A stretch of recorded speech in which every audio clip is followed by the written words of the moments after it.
کے لیے اگلا سوال ہے، دین اسلام میں رشتہ داروں سے صلہ رحمی کا بہت سختی سے حکم ہے، لیکن بعض اوقات کسی رشتہ دار کی زبان سے یا اس کے غلط رویے سے بہت تکلیف پہنچتی ہے، تو کیا ایسی صورتحال میں بدگمانی، غیبت اور فساد سے بچنے کی خاطر قطع رحمی کر سکتے ہیں؟ قطع رحمی تو کیٹاگوریکلی نہیں کر سکتے جی، یہ تو سیدھی بات ہے۔ باقی ان تکلیف کا مسئلہ ہے تو یہ تکلیف ہی تو آزمائش ہے۔ وَلَنَبْلُوَنَّكُمْ بِشَيْءٍ مِّنَ الْخَوْفِ وَالْجُوعِ وَنَقْصٍ مِّنَ الْأَمْوَالِ وَالْأَنفُسِ وَالثَّمَرَاتِ، بھوک سے بھی اللہ نے آزمانا ہے آپ کو، جان اور مال میں نقصان سے بھی آزمانا ہے، الٹیمیٹلی اللہ تبارک و تعالیٰ نے چیک کرنا ہے کہ کون لوگ صبر کرنے والے ہیں۔ تو یہ آزمائش تو اللہ تعالیٰ نے رکھی ہے، لہذا دنیا چونکہ آزمائش ہے اس لیے اس میں آپ ان چیزوں کے لیے تیار رہیں۔ ان چیزوں کو بنیاد بنا کے قطع رحمی نہیں آپ کر سکتے۔ قرآن پاک میں سب سے زیادہ جن چیزوں کی مذمت آئی ہے ان میں سے ایک قطع رحمی ہے، اور اللہ تعالیٰ نے اپنے مجرمین کی نشانی بتائی ہے، وہ رحمی رشتوں کو توڑتے ہیں۔ گمراہوں کی نشانی بتائی ہے، کافروں کی نشانی بتائی ہے، ناشکروں کی نشانی بتائی ہے۔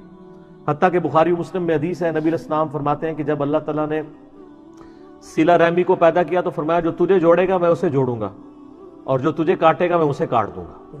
سر یہ بہت بڑی بات ہے۔ حتیٰ کہ صحیح مسلم میں حدیث ہے کہ ہر جمعرات اور پیر کے دن اللہ تعالیٰ کے حضور نامہ اعمال پیش ہوتے ہیں، اور جب وہ نامہ اعمال پیش ہوتے ہیں نا تو اللہ تعالیٰ ہر اس شخص کی مغفرت کر دیتا ہے جس نے شرک نہیں کیا ہوتا۔ اصل نماز چھوڑنے والا بھی شرک کرنے والا ہی، کیونکہ صحیح مسلم میں حدیث ہے بندے کے شرک اور ایمان میں فرق نماز ہے۔ یہ نہ سمجھیں کہ جی میں شرک نہیں کرتا نماز بھی نہیں پڑھتا۔ تو سوائے اس شخص کے کہ جو شخص کسی بھائی سے کینہ رکھتا ہو یا وہ کسی کے ساتھ اس کی ناراضگی چل رہی ہو، حتیٰ کہ اللہ تعالیٰ فرماتا ہے اس کو پوسٹ پون کر دو، جب یہ راضی ہو جائے گا پھر میں اس کی بخشش کا فیصلہ کروں گا۔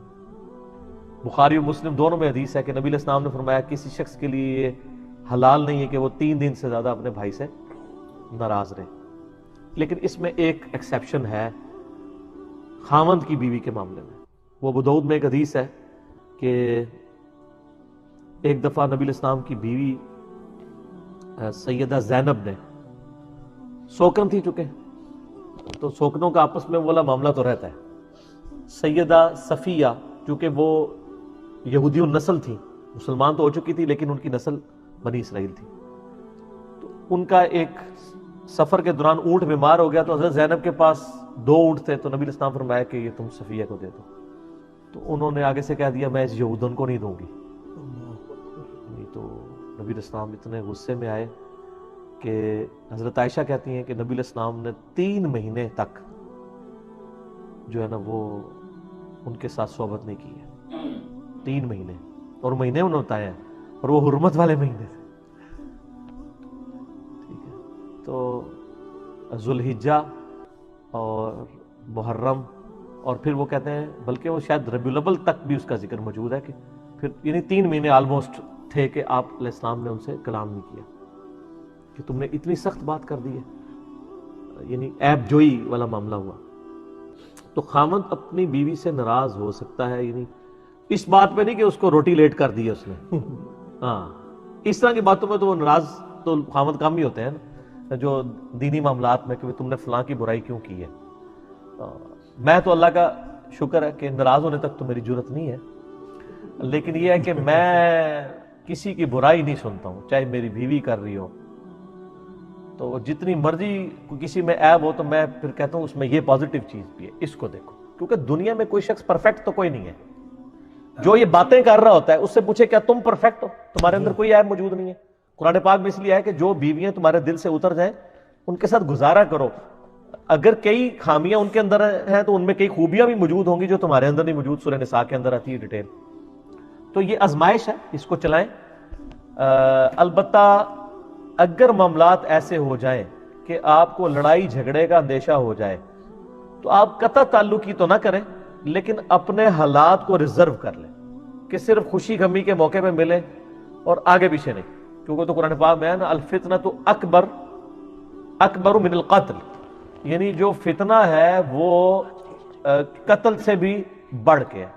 اگر آپ کو خطرہ ہے کہ فتنہ کھڑا ہو جائے گا، لیکن یہ آپ نے فیصلہ خود کرنا ہے، سر میں نے نہیں آپ کو بتانا کہ آپ یہ فتنے کی آڑ میں 2 نمبری کر رہے ہیں کہ نہیں، خوشی غمی میں پھر بھی شریک ہوں۔ ایکسٹرا آرڈنری ایک دلی رشتہ ٹھیک ہے وہ آپ کا حق ہے، آپ چھوڑ سکتے ہیں، لیکن خوشی غمی میں ضرور شریک ہوں تاکہ آپ اللہ کے لیے. اور اس کی ایک میں آپ کو مثال دیتا ہوں, سورہ نور کے اندر آتا ہے نا, مستہ ایک صحابی تھے بدری, سیدہ عائشہ پہ تہمت لگانے والوں میں وہ بھی شامل تھے جی. اور حضرت ابوبکر کے وہ رشتہ دار تھے. حضرت ابوبکر نے ان کے مہینے کا خرچہ اٹھایا ہوا تھا. جب ان کی بیٹی پہ تہمت لگی سب سے پہلے انہوں نے خرچہ پانی بند کیا, بالکل جسٹیفائی تھا, انسان ہیومن نیچر ہے. قرآن میں آیات نازل ہوگی کہ اگر یہ اللہ کے لیے کر رہے تھے تو دوبارہ سٹارٹ کرو. آئے ہائے ہائے ہائے سر, اس سے ڈاڈی مثال کوئی نہیں ہے کہ کوئی شخص آپ کی بیٹی پہ تہمت لگائے, اور وہ بیٹی عام نہیں, نبی کی بیوی ہو, لاڈلی بیوی ہو, اس پہ جو بندہ تہمت لگا رہا ہے اس کا وظیفہ بھی اللہ کہہ رہا ہے بند نہیں کرنا, میری نسبت دیکھنی ہے, ذاتیات نہیں دیکھنی. اسی لیے سر ہم کہتے ہیں کہ آپ لوگ فرقوں کی محبت میں ایک دوسرے کے ساتھ سلام دعا چھوڑ دیتے ہو.